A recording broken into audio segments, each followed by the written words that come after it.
took 9 years before but I began to play the nightclubs in and around Southern California. At 68, country music icon Dwight Yoakam has finally spoken out, and what he just shared is sending waves through Nashville and beyond. For years, fans and critics alike have whispered, speculated, and questioned the man behind the rhinestone outfits and distinctive twang. Was there validity to the rumors that trailed him throughout his ascension to stardom? Well, wonder no more, because Dwight just confirmed what many long suspected, and it changes everything. So buckle up, because this isn't just another tale of guitars and Cadillacs. This is the real Dwight Yoakam, unfiltered, and finally ready to tell his tale. Path to stardom. Prior to Dwight Yoakam's status as a household name in country music, his journey to fame was defined by raw determination, rejections aplenty, and late nights in smoky barrooms. During the late 1970s and early 1980s, he started playing in small clubs throughout Southern California, a region not then particularly famous for celebrating the twang of authentic country music. But Dwight's hillbilly honky-tonk was in direct counterpoint to the slick, pop-oriented country then ruling Nashville. He refused to buy into the urban cowboy trend of the day and instead embraced the gritty sonic textures of Bakersfield and rockabilly styles. This dedication to sincerity made it hard for him to get booked initially, yet it also differentiated him from the other crowd. Yoakam's performances were unvarnished and direct. He played 5 sets a night in clubs where brawls erupted, and beer bottles could fly through the air at any moment. Despite the grimy environment, he approached each show as a chance to refine his craft.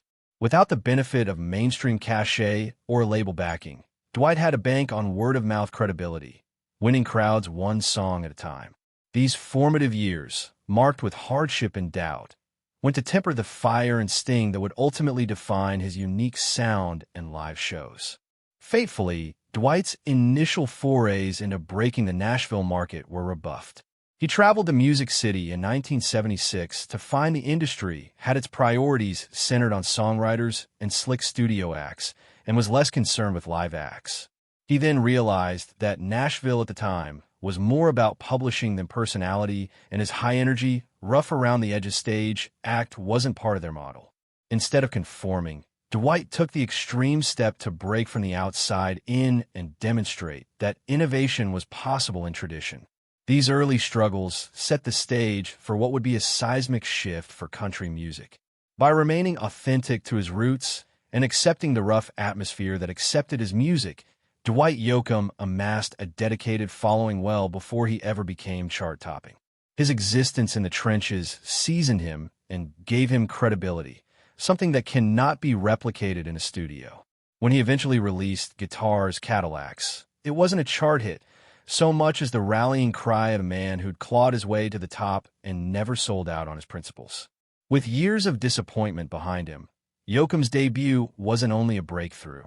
It was the testament that remaining faithful to his heritage could revolutionize country music forever. Breakthrough with Guitars, Cadillacs. Dwight Yoakam's 1986 debut album, Guitars, Cadillacs, etc., etc., was not only a powerful first album, it was a jolt of adrenaline directly into the heart of country. When country was headed for pop-infused production during this era, Yoakam's album returned it to its raw, rootsy foundation. Made by longtime collaborator Pete Anderson, the album adopted the Bakersfield sound, a West Coast-born offshoot of country characterized by twangy guitars, edgy sharpness, and honky-tonk pulse.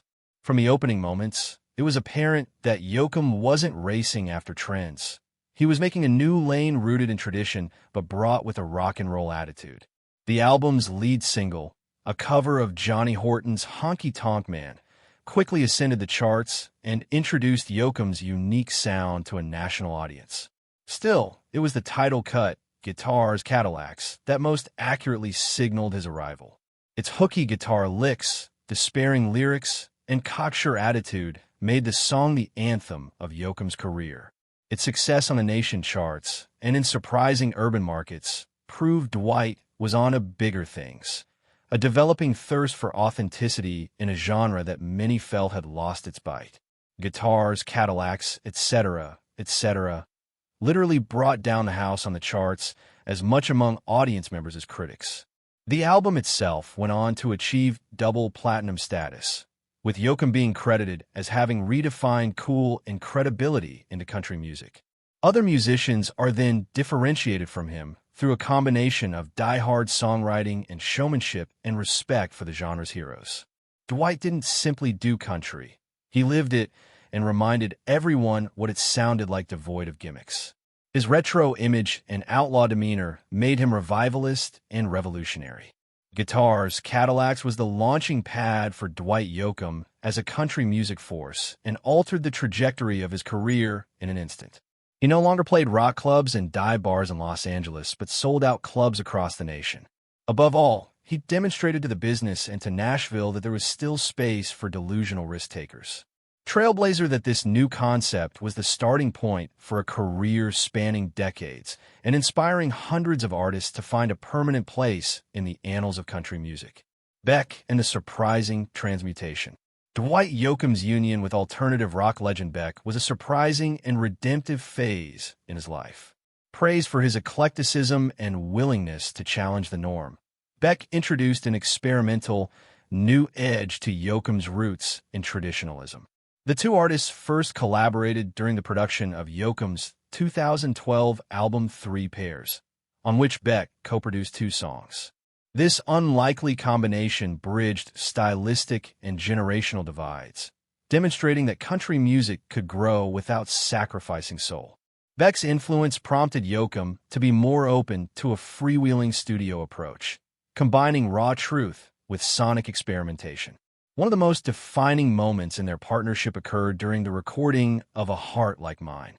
Yoakam had recorded a scratch track on electric guitar, an instrument he usually didn't play the lead on, and Beck made him retain the take. This was a turning point for Yoakam's artistic psyche. He released perfectionism and opted for honesty, capturing the emotional rawness that had characterized his early recordings. Beck's influence enabled Yoakam to recapture the creative license he experienced as a teenager playing live, overlaying his newer work with vulnerability and thrill. The collaboration introduced Yoakam to a new market, indie and alt-rock listeners who might not have otherwise been exposed to his music. Beck's eclecticism translated surprisingly successfully into Yoakam's Bakersfield twang, creating a classic yet contemporary sound. Songs like Take Hold of My Hand and Rock It All Away exemplified the richness of this cross-pollination, in which pedal steel guitars twirled around lush vocal harmonies and innovative rhythms. For Yoakam, the collaboration wasn't about being trendy, it was about pushing creative parameters while staying rooted in emotional reality. Beyond the music, the Beck collaboration also represented a greater shift in Yoakam's craft. It served to remind listeners and critics, as well, that he was more than a country traditionalist, but a genre-spanning artist who wasn't afraid to experiment. What they did together demonstrated that evolution doesn't always translate into reinvention, but also perhaps stripping the layers away to reveal something basic. Beck may have been an unexpected collaborator, but he rekindled Yoakam's desire to experiment and cemented his status as one of America's most fearless voices.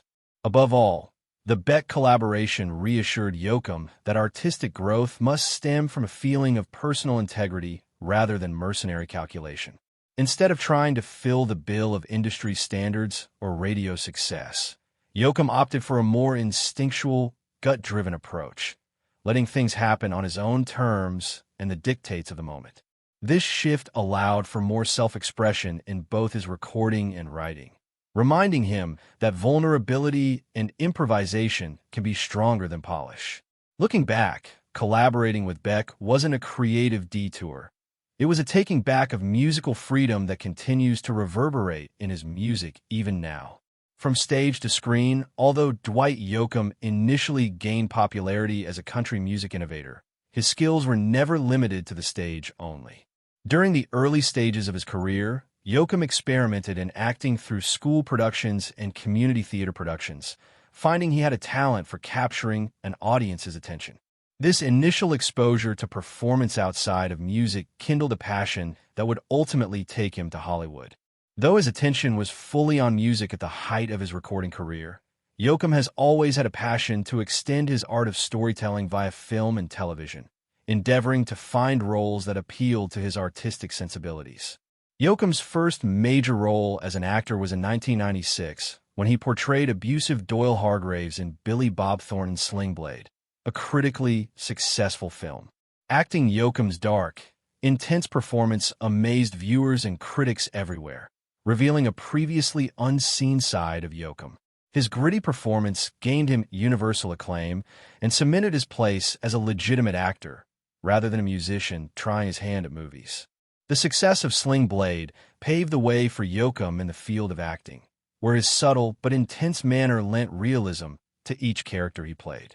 Over the years, Yoakam built an impressive resume, playing a diverse range of roles in films such as Panic Room, The Newton Boys, and Crank. He also made memorable guest appearances in TV shows such as Under the Dome and Wilfred, among others, demonstrating his versatility. Yoakam was naturally attracted to complex, offbeat characters, parts that allowed him to tap into the same emotional reality that motivated his songs. His low-key intensity in acting was usually rooted in the same honest-to-goodness storytelling that informed his songwriting and made him well-suited to dramatic and character-driven material. Acting not only opened up Yoakam's artistic horizons, but also planted him further in audience roots. To others, it came as a shock to witness the country superstar act so far outside of his stage/mic personality, either traveling the road with an acoustic guitar or in front of a film camera.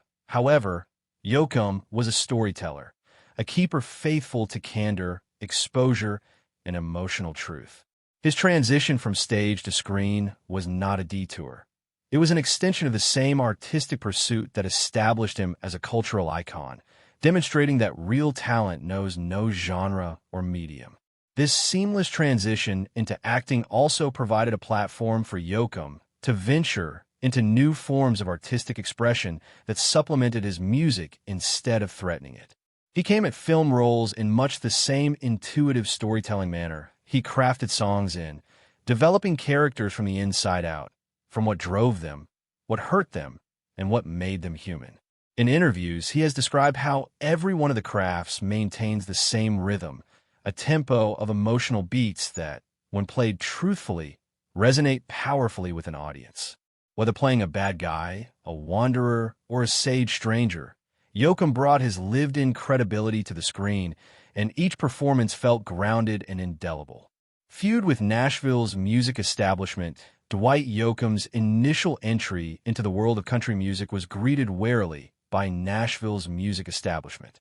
Instead of fitting the smooth sound of mainstream country during the 1980s, Yoakam embraced the rough, twang-laden spirit of the Bakersfield sound, a trend made famous by such legends as Buck Owens and Merle Haggard. When Nashville was embracing the urban cowboy phenomenon, which combined pop styling with country imagery, Yoakam's retro honky-tonk style was jarring and out of touch to most executives. His sound, though based in tradition, carried an edge that didn't quite fit into the mold. Yoakam's image, too, defied what Nashville anticipated from its stars. He sported skin-tight pants, flashy blazers, and a low-hanging cowboy hat that became his trademark look, offering a visual starkness to the buttoned-down looks of his peers. This look, combined with his unapologetically brash persona, didn't sit too well with country's gatekeepers, who considered him too renegade and unorthodox. His decision to establish his fan base at rock clubs and alternative venues in Los Angeles rather than Music Row only fueled the schism, underscoring his commitment to forging a lane all his own.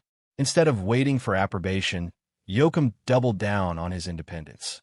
He partnered with another like-minded producer in Pete Anderson, and the two of them produced a sound that married honky-tonk roots with rock and roll swagger.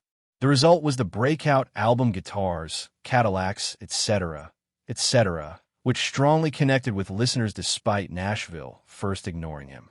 The album's success made the industry take heed, proving that there was an audience for old-school country music that wasn't mimicking what was popular on the radio.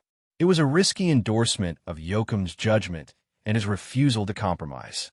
Looking back, Dwight Yoakam's conflict with the Nashville establishment was more a matter of artistic tension than open hostility.